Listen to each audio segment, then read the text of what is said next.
আর্জেন্টিনার জার্সিতে অবশেষে ইংল্যান্ডের মুখোমুখি হতে যাচ্ছে লিওনেল মেসি। ২০০৫ সালে মেসির অভিষেক হয় আর্জেন্টিনায়, কিন্তু ওই বছরে ইংল্যান্ডের বিপক্ষে আর্জেন্টিনা খেললেও মাঠে নামা হয়নি মেসির। অবশেষে আবারও ২১ বছর পর ইংল্যান্ডের বিপক্ষে খেলবে আলবিসেলেস্তারা। বিশ্বকাপের কোয়ার্টার ফাইনালে সুইজারল্যান্ডকে ৩-১ গোলে হারিয়ে শেষ চারে জায়গা করে নিয়েছে বর্তমান চ্যাম্পিয়ন আর্জেন্টিনা। আর্জেন্টিনার একটু করে গোল করেছেন ম্যাক অ্যালিস্টার, হুয়ান আলভারেজ ও লাউতারো মার্টিনেজ। আগামী বুধবার বাংলাদেশ সময় রাত ১টায় সেমিফাইনালে ইংল্যান্ডের মুখোমুখি হবে আর্জেন্টিনা। সুইজারল্যান্ডের বিপক্ষে এদিন অতিরিক্ত সময়ের ১১১ মিনিট পর্যন্ত ১-১ গোলে সমতায় ছিল ম্যাচ। এরপরই হুলিয়ান আলভারেজ ১১২ মিনিটে বক্সের বাইরে থেকে ডান পায়ে নিলেন দুর্দান্ত এক শট। বলটি বাতাসে ভাসতে ভাসতে হালকা রংধনুর মতো বাঁক নিয়ে আশ্রয় নেয় জালে। আর্জেন্টিনা এগিয়ে যায় ২-১ ব্যবধানে। কোয়ালিটি সম্পন্ন আন্তর্জাতিক মানের still bar CSRM, committed for better still. ওই এক শটে আলভারেজ যেন এবার বিশ্বকাপে নিজের ছায়া ভেঙে বেরিয়ে এলেন। আর্জেন্টিনার এই দলটি যে শুধুই লিওনেল মেসি নির্ভর নয়, সেটা সবাইকে বোঝাতে আলভারেজকে অতিরিক্ত সময়ের একদম শেষ মুহূর্তে সাহায্যের পা বাড়িয়ে দিলেন লাউতারো মার্টিনেজ। ম্যাচের শেষ বাঁশি বাজার খানিক আগে বক্সের ভেতর ফিরতি বলে তার গোলের স্কোরলাইন হয় ৩-১।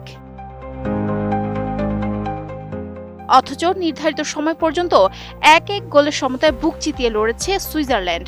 সবকিছু বালির বাঁধের মতো ভেঙে পড়ে অতিরিক্ত সময়ে। তাতে আর্জেন্টিনার দুই স্ট্রাইকারের গোল পাওয়া কোচ লিওনেল স্কালোনির দলের জন্য সবচেয়ে বড় স্বস্তির।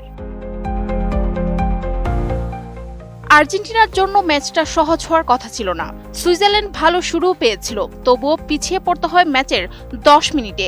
লিওনেল মেসির কর্নার থেকে হেডে গোল করেন অ্যালেক্সিস ম্যাক অ্যালিস্টার। নির্ধারিত সময়ে দুই অর্ধ মিলিয়ে আর্জেন্টিনা ৩৫০র বেশি পাস খেললেও ওই গোলের বাইরে মাত্র একবারই বল পোস্টে রাখতে পেরেছে। ৮৫ মিনিটে আড়াআড়ি পাস পেয়ে সুইস বক্সে গোলকিপার গ্রেগর কোবেলকে একা পেয়ে গিয়েছিলেন মেসি, ফাঁকি দিতে পারেননি। অফসাইডের পতাকা তোলা হলেও ভিডিও রিপ্লেতে দেখা যায় অনসাইডে ছিলেন। ৭২ মিনিটে সুইসরা ১০ জনে পরিণত হওয়ার পর আবারও এগিয়ে যেতে প্রত্যাশিত খেলাটি খেলতে পারেননি আর্জেন্টিনা, বরং ব্রিল এমবালো দ্বিতীয় হলুদ কার্ড দেখে কাঁদতে কাঁদতে মাঠ ছাড়ার পর সুইসরা বুক চিতিয়ে রক্ষণ সামলেছে।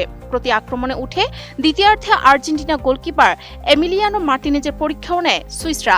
সেই ধারাবাহিকতায় ৬৭ মিনিটে পেয়ে যায় সমতাসূচক গোল। বা প্রান্ত থেকে আড়াআড়ি শটে মার্টিনেজের দুই পায়ের ফাঁক গোলে বল জালে পাঠান উইঙ্গার ডেন অ্যান্দোয়ে। এবারের বিশ্বকাপে ফিফা র্যাঙ্কিংয়ের সেরা ৪ দলে উঠেছে সেমিফাইনালে। শেষ চারের লড়াইটা যে উপভোগ্য হবে সেটা না বললেও চলে। Sadia Siddiqa, ATN news.